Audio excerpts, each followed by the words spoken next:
hop to the Chicago Bears. They had the Sunday morning game.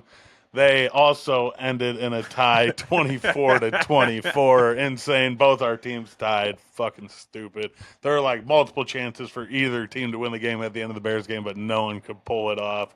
It was Ben Johnson's first game as a head coach out there and ends in a tie, but seeing that team out there, they looked more crisp, more put together. The end of the first half, they used their timeouts correctly, have a chance to kick a field goal. So I love seeing that because that's always an issue I feel like the Bears have had. Um, all the starters sat, like I said, no Caleb Williams, Tyson Badgett got the start. There were a bunch of rookies in there that I was looking forward to seeing play. The left tackle, Braxton Miller, was playing, and Ozzie Trapilo. They are kind of going back and forth for that starting spot. So, but Ozzie Trapilo is a second-round rookie, so if he gets that starting spot, we can still see some growing pains coming through with that. Austin Booker, he went off for the defense. He had 3 sacks. One of them was a strip sack, forced fumble. The Bears recovered on like the 6-yard line. I think they had 6 sacks total. At one point, I felt so bad for Quinn Ewers, dude, just running back there. Didn't stand a chance. Kicker Cairo Santos hit a 57-yard field goal. That would have been his career long. And that is like something that still concerns me because we see the Jaguars kicker hitting a 70-yarder. And for him, his career yard long being 55, that's like 15 yards on the field you're leaving out there. So, but he nailed the 57-yarder. That was really good to see.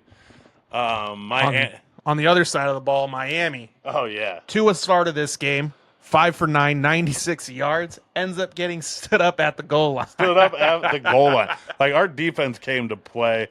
I love seeing Dennis Allen out there playing the as the defensive coordinator because it's like we've always played the Tampa 2, cover 2 with the safeties in the back. We're going to see a lot more man, a lot more blitzing. The last play of the game, he sent the house against Quinn Ewers. Didn't stand a chance. So I'm excited to see that kind of defense being played in Chicago again because we got the players on defense. We got the defensive backfield to free up some players. So you're going to see a lot more man coverage out of the Bears this year. So Tua couldn't get anything done, but Zach Wilson and Quinn Ewers end up combining for 3 touchdowns for the Miami Dolphins.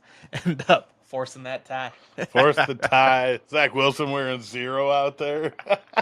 Like he's a baller or something. That's got to be reserved for non-quarterbacks. I don't care what you say.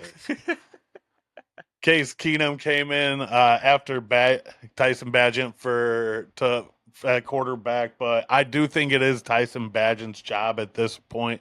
Case Keenum does have a lot of playing time under his belt, but I think Badgett has like a bigger upside to him because he's still young and he's got a couple wins under his belt too. So, but either of them I think are very serviceable backups. If Caleb does go down, they can come in, maybe not win the game, but they're not going to lose you the game either. So.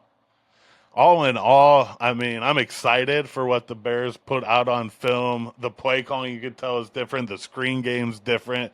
The screens actually worked a few times, which you never ever see for the Bears. So, but I would look to see Caleb Williams and that first group to get more playing time this week. I want to see how he looks this year in this new offense. So. What do you think in next game? Give him a whole quarter?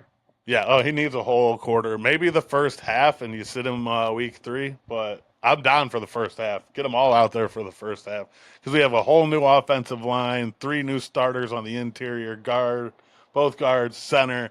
Then we might have a new tackle, left tackle. So, do you think it was a little bit of a missed opportunity not having that first team out there this week? I think the playing time, like the live game action, is important. But I also think now teams are scrimmaging. Like that Friday before the game, they scrimmage, so you get the one-on-one. So I think Ben Johnson has a plan in mind, and I think he's putting it going forward with it, sticking to the plan. So, but I definitely want to see at least a quarter, maybe a half out of them this week for sure.